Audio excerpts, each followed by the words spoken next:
Kamusta Capricorn? Welcome to Like a Tarot. Alamin natin kung anong pagbabago ang nangyayari sa buhay mo. Para sa mga bagong viewers, ang reading na ito ay timeless reading, general reading at guide po lamang kaya hindi po magre-resonate sa lahat. Kunin mo lang yung akma sa sitwasyon mo. At kung kailan mo napanood ang reading na ito, yun ang start ng 1 week reading para sa'yo. Ikaw na bahala magpalit kung si person mo ito o ikaw.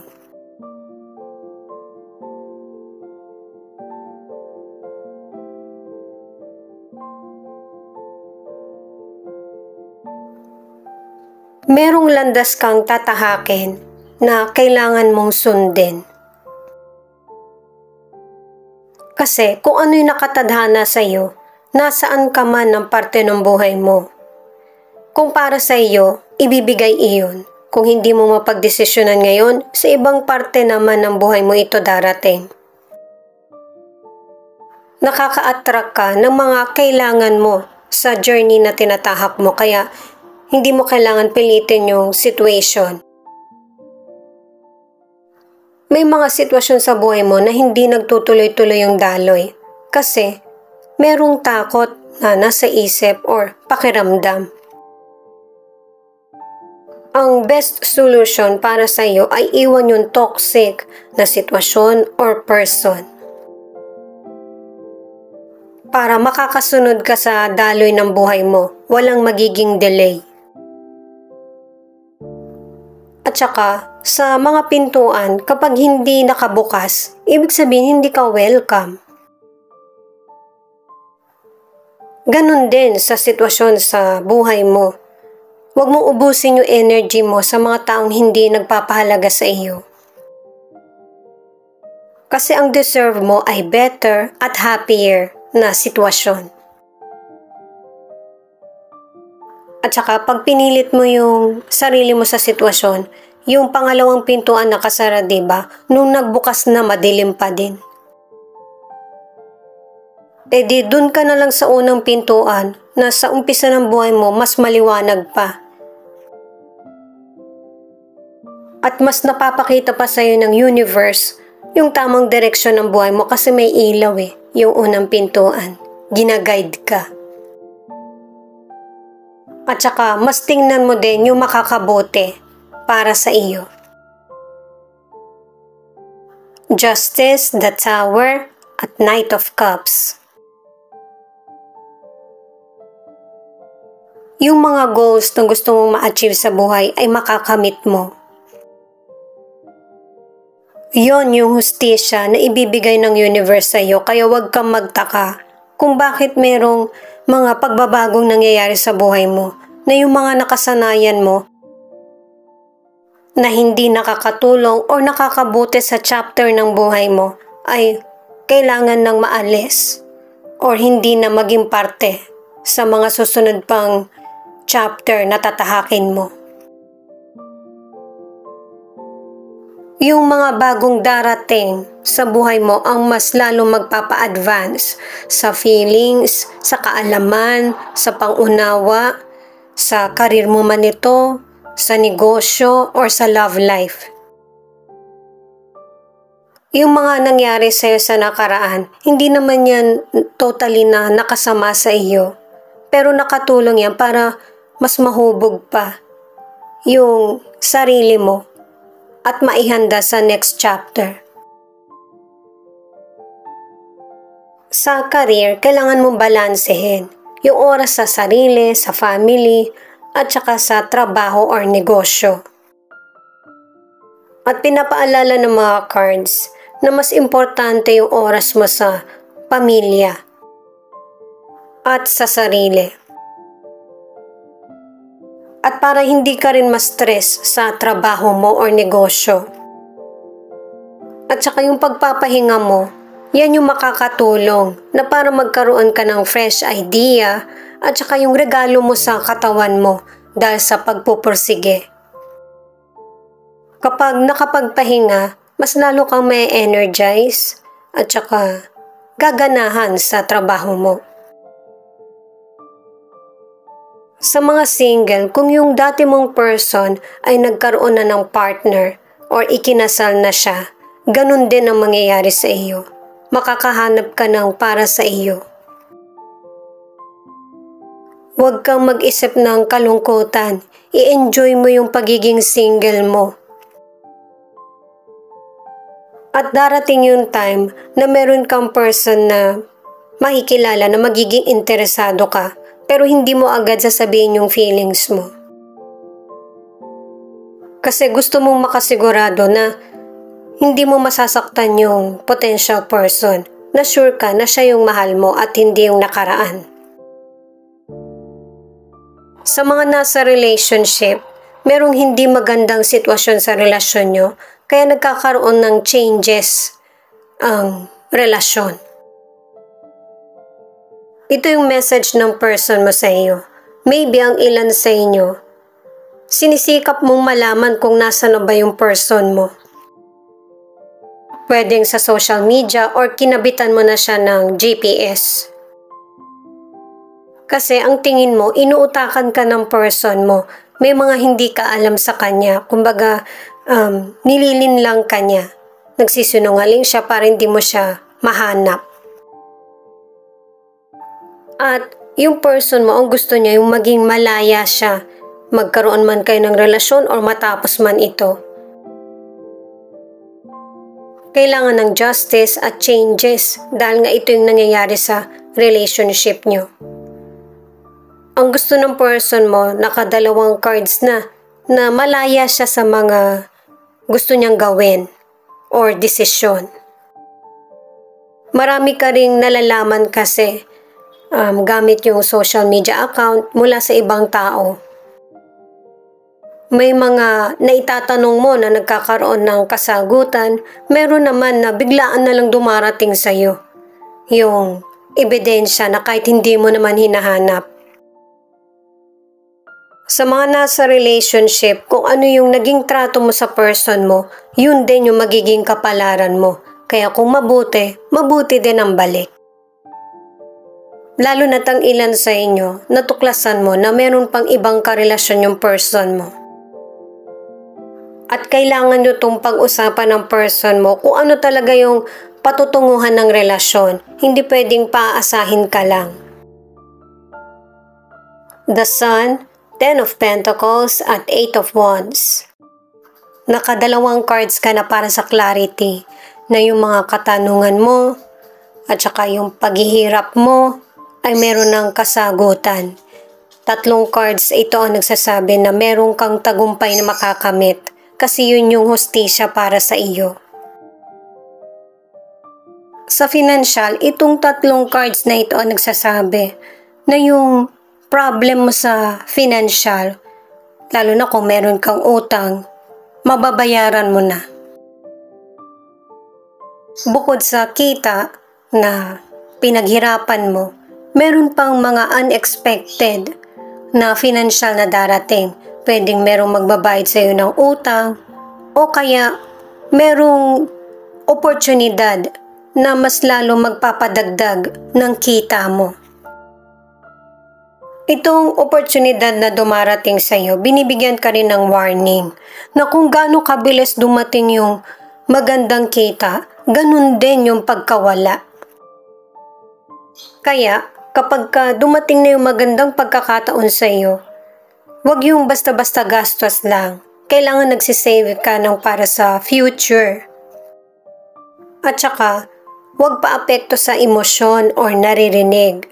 Kailangan mas piliin mo kung ano yung nakalakihan na tradisyon. Yung nag-iipon, may plano sa kung ano yung importanteng paggagamitan. Sa mga single naman, merong potential person na magbibigay inspirasyon at pag-asa sa iyo.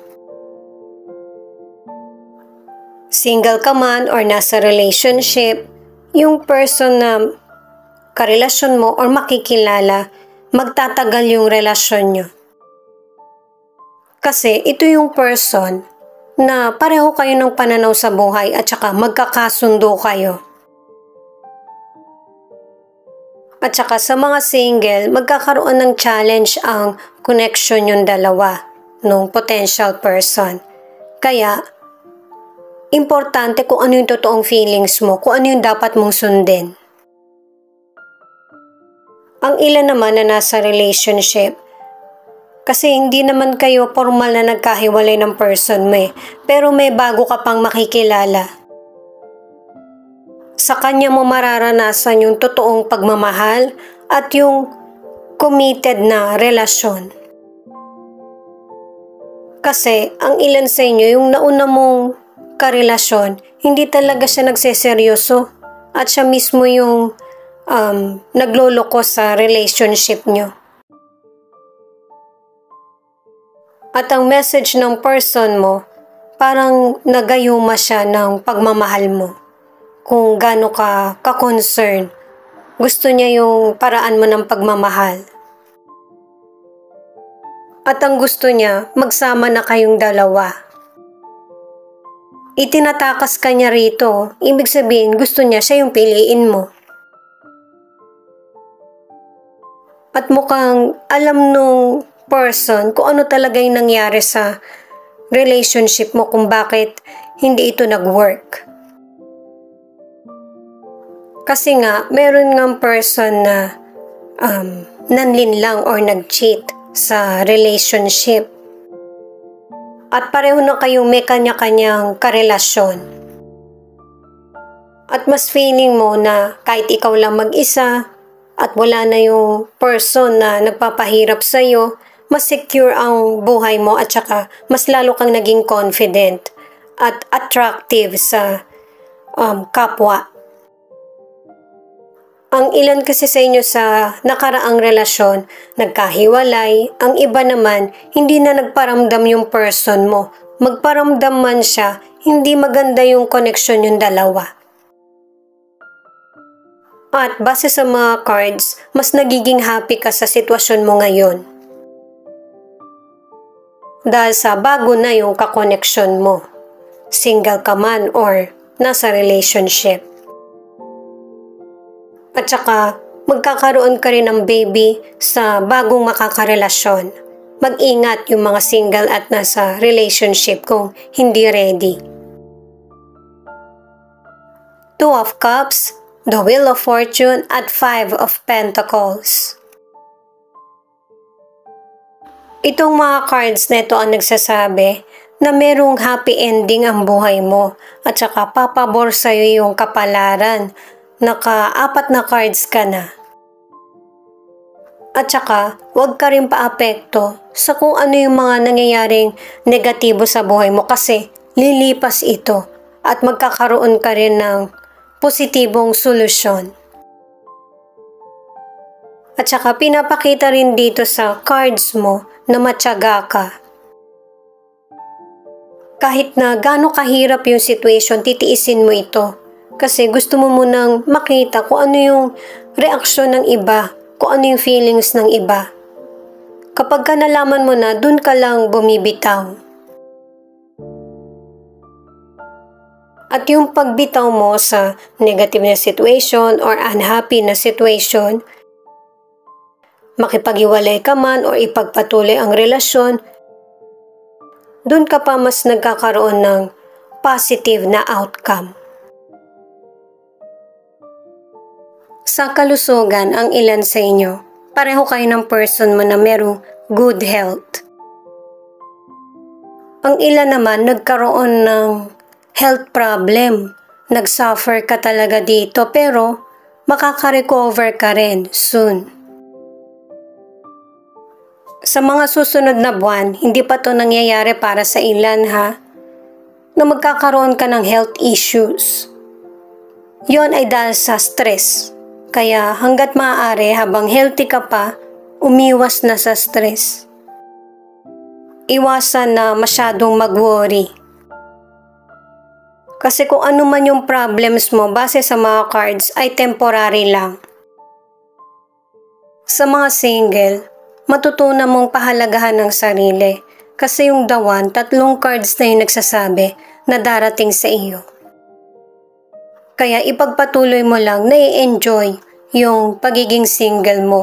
Kasi makikilala mo siya sa party or salo-salo na kasama yung kaibigan mo. Mukhang nakarating na sa person mo kung ano yung magandang nangyayari sa buhay mo. At nabaliktad na yung sitwasyon. Siya na yung nag-i-spy sa iyo kung ano yung latest sa buhay mo.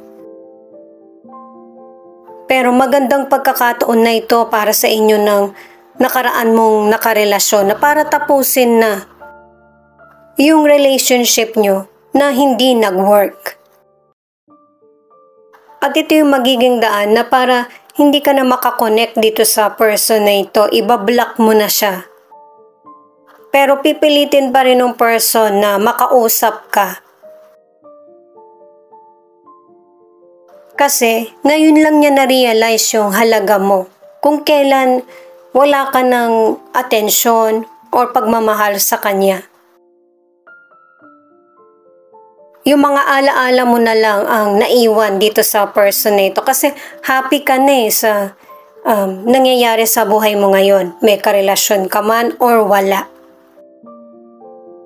Sa mga nasa relationship, maganda yung relationship niyo ng person mo. Pero hindi naman pwedeng palaging ganun na lang. Meron pa rin mga trials na darating na kailangan nyong malagpasan at harapin ng sabay. Ito yung final card mo, Ten of Swords. Nang ibig sabihin, meron ng sitwasyon na matatapos or magtatapos. At saka hindi mo rin pwedeng ipilit yung opinion ng iba kasi sitwasyon mo yan. Mas ikaw yung nakakaalam. At time na rin ito para mag-move on sa mas positibo.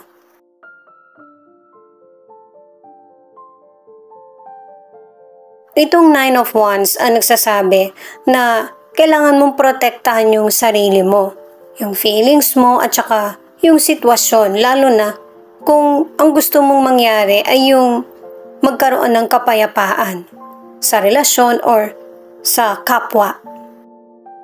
Itong The Chariot ay success at saka victory. Kahit hanggang dito pinapakita pa rin na maganda yung kapalaran mo, swerte ka. Ang magpapahinto lang nito yung mga negative na person or sitwasyon. Kaya magtuloy-tuloy ka sa mga plano mo sa buhay. Maging matapang pero hindi naman kailangan ipilit. At saka paalala din ito na huwag mag-commit kung hindi mo kayang ipagpatuloy. Thank you nga pala sa mga nag-like, share, comment, and subscribe. Ingat po kayo palagi saan man kayo naroon. Ito naman yung message ng person mo through songs.